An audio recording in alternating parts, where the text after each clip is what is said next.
Russia's most high-profile opposition politician, Alexei Navalny, is due to brief members of the European Parliament this morning on the political situation in his country ahead of next year's parliamentary elections. The Kremlin critic will address the EU Foreign Affairs Committee via video link from Berlin. Navalny has been receiving medical care in Germany after collapsing while on a flight from Siberia in August. Lab tests later confirmed the anti-corruption activist was poisoned by the military-grade nerve agent Novichok.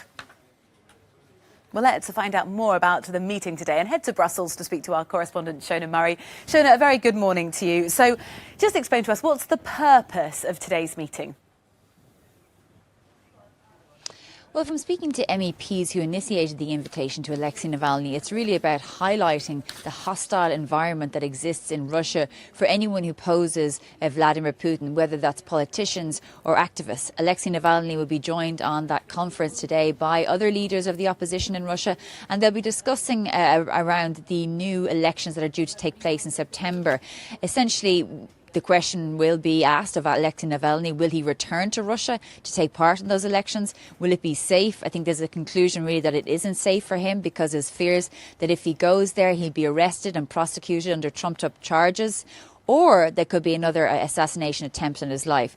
So I think MEPs also, from speaking to several of them yesterday, realise that there are limitations to what the Parliament can do, but that what they will do is try to highlight for citizens of Europe and globally that it is a dangerous environment for anyone who opposes Vladimir Putin. And as one MEP put it to me yesterday, it'll remain that way because Vladimir Putin wants to be president for as long as he is alive. MEPs have called for further investigation into the poisoning of Navalny. Has Brussels actually taken any really concrete action to address this?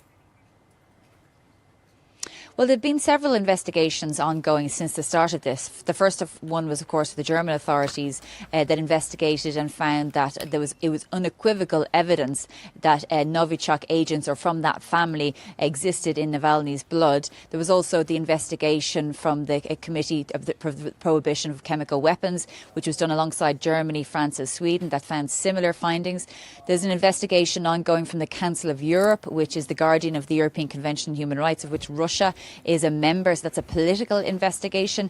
And in response to the findings, the EU implemented sanctions against 6 individuals and a company in Russia.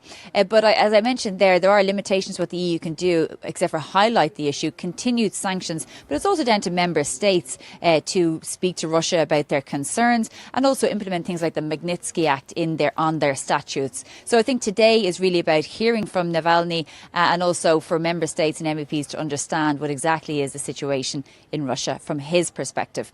Rosie? Shona, thank you very much. Our correspondent there in Brussels.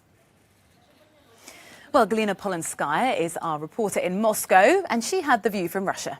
Alexei Navalny has certainly quite an influence in Russia, even though the Kremlin says the contrary, underlining that he is just a blogger, not a real political figure. But just to give you an idea, an interview of Alexei Navalny given to a very popular internet blogger Dude after the poisoning in October has more than 20 million views. People are following in internet the investigations of the Anti-Corruption Foundation that are exposing political figures from the ruling party, and Levada independent pollster in October discovered that the approval ratings of Alexei Navalny have almost doubled in 1 year and are now 20%, and 30% of Russians believe in his poisoning, even though the state media really sticks to the official point of view. And the smart system voting proposed by Alexei Navalny, which proposes to choose one opposition figure during a vote and to support this opposition figure so the ruling party candidates don't win, has proven its efficiency and could be used during the parliamentary elections next year. So, of course, Alexei Navalny has an influence.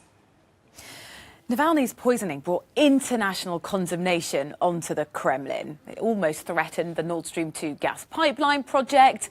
Given that, and considering the changeover in administration in the White House, does it look like Putin might be treading a little bit more of a careful path going ahead?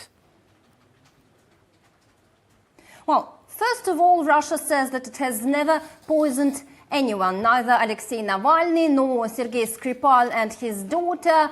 And the Kremlin says that all of those accusations are just Russophobic hysteria, which has nothing to do with reality. Russia also says that it is used to all kinds of sanctions, but certainly right now Moscow is in a very difficult position, as we could expect Joe Biden, once he is in office, to try to push Angela Merkel to stop this Nord Stream gas pipeline project, so important to Russia. We remember that it has almost been complete when the US imposed sanctions on the Russian participants of the project, and it was frozen. And some Russian media right now are saying that Angela Merkel is not interested in Alexei Navalny's case. And from my perspective, as I see it here, the Kremlin would surely want this to be as the Russian media depicted.